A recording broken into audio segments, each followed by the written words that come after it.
BBC Six Music. Non-stop. Glastonbury.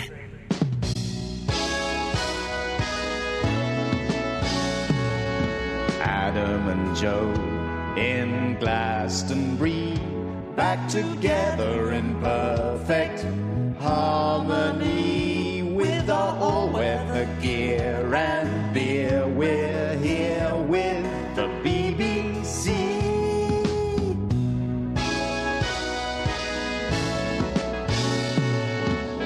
Let's have some Bowie right now, okay? You can't go wrong with a bit of David. No. We'll play a Bowie track every night while we're here at Glastonbury. There are rumours that he might turn up. There are always still rumours. rumours? There are still rumours. I mean, there are sort of surprise bands on the Park stage, as we know, right? Yeah. Every night of the weekend, and lots of rumours always fly around. Bowie, last time he was here, of course, came by chopper.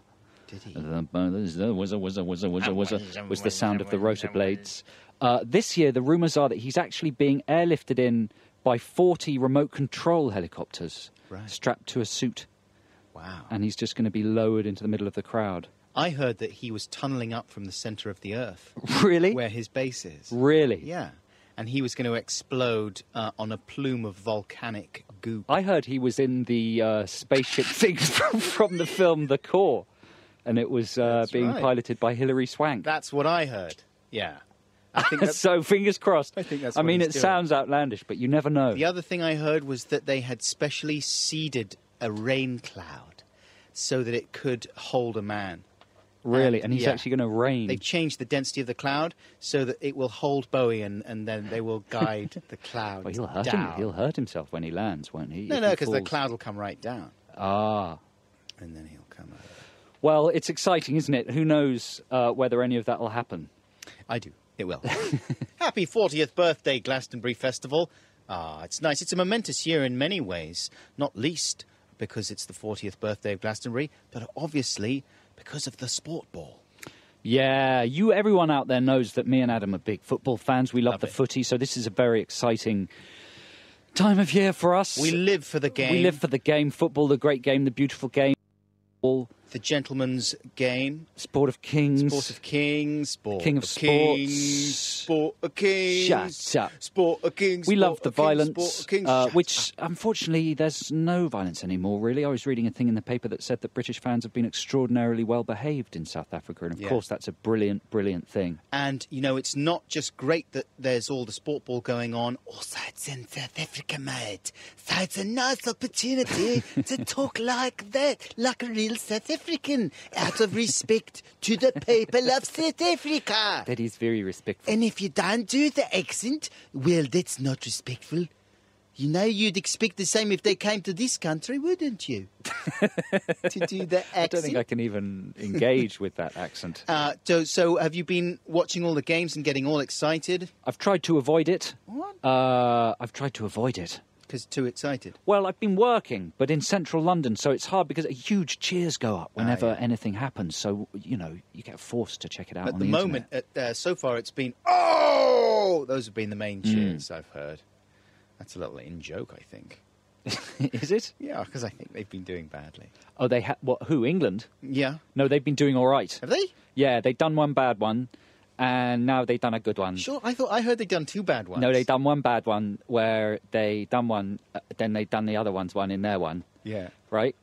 And then they've done another one, but they've done a 1-0 one. Ah, that so was now the they good got one. two. Yay!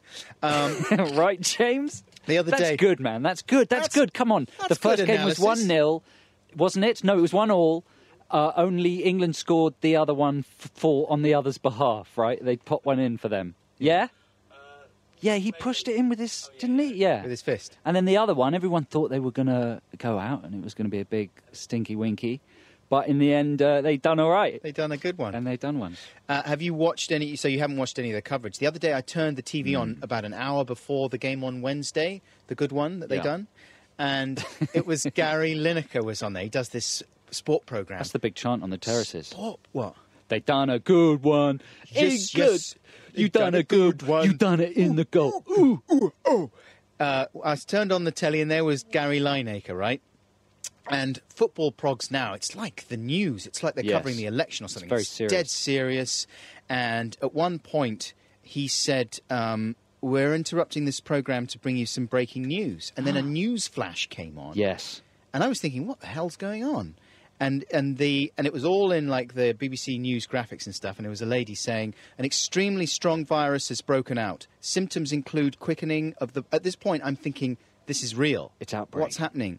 She says symptoms include quickening of the pulse, a rise in temperature and stress levels, and can result in outbreaks of rage. It's being called England fever.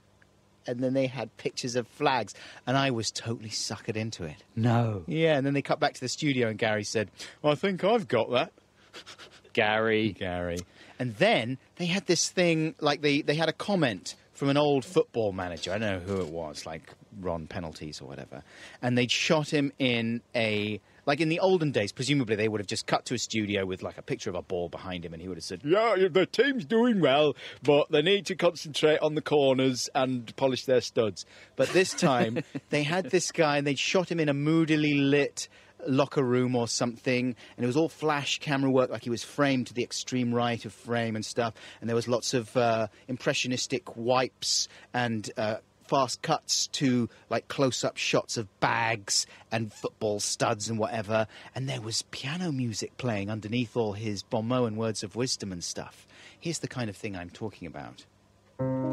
I accept that so far the football has gone badly. Rooney hasn't been playing well. I don't know what his problem is, but I would say to him this: come on, Wayne. Kick the ball much better and make it go into the goals. Don't, whatever you do, and I would say this to all the men in the England football gang squad, do not let the enemy team get the ball and kick it into our goal, because then they're going to win the game. We can do it, but the football has got to go in their net, because that is netball. That was the kind of thing they had. It was dead serious, you know. It was That was stirring. inspirational. It was inspirational. Plus, it taught me some basic facts about the game that maybe have been preventing me from enjoying it in the past. Well, man, we are going to be broadcasting on Sunday night after England play Germany. The big game. And it's the big game and all those The fate years. of the nation is on the line. Absolutely. The Britain's pride. Britain's pride. Poor, I'm so glad you battered, brought Britain's pride up. broken Britain, stumbling along like a drunk old tramp, with one last chance. Yeah. And we can turn it all around, team, is With what just I'm saying. one goal ball net score. Exactly.